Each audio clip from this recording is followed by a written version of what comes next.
Hello and welcome to Findlay Designs. Today I've been experimenting with adding some mineral turpentine to the India ink and then placing it on top of the resin.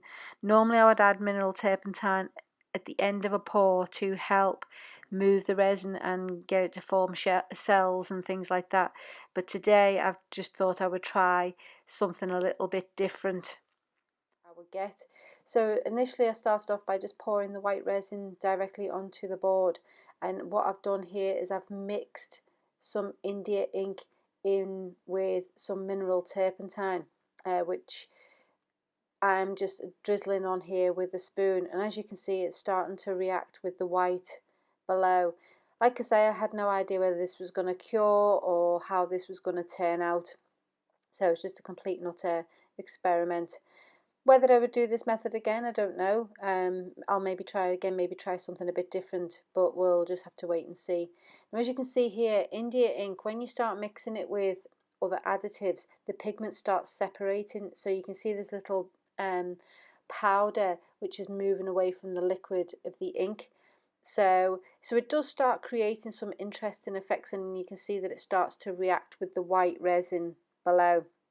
And I'm just adding some heat to try and break it up and just to see what it does. Now initially the colours weren't very vibrant at this point, so I started just building more layers with the ink and the turpentine. So I'm using Bombay ink.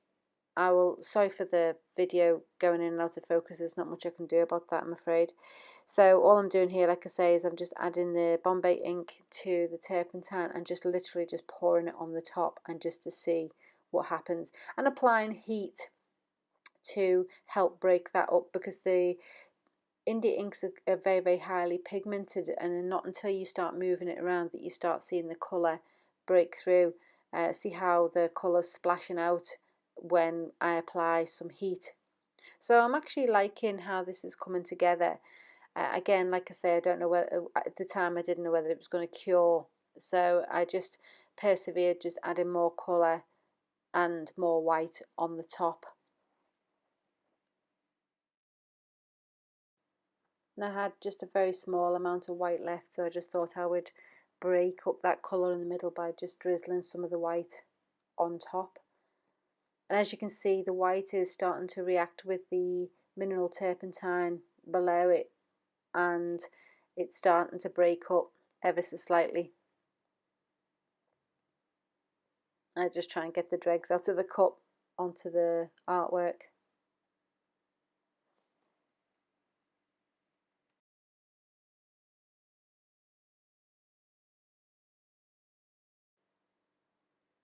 Now I'm using a stick to add some of this white, but you could use a spoon, which would probably be a little bit easier to pick it up from the cup and just pull it through the resin. Now I don't have any other additives on that, only the additive that's actually with the colours below. So I'm just literally just adding the white on top. So after that had been curing for a while, I decided it needed a little lift, so I started adding some acrylic diamonds along the white lines to, again, to just break it up and just to give it a little bit more interest. So I'm just spooning that on there and just adding that where I feel it needs some extra texture and dimension.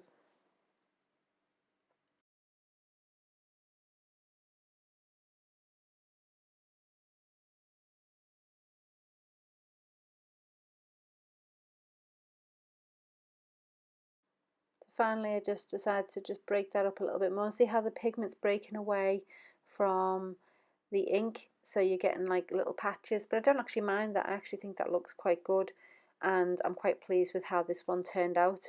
You can see that I did actually add some crushed glass to this as well, which I forgot to turn the camera on when filming.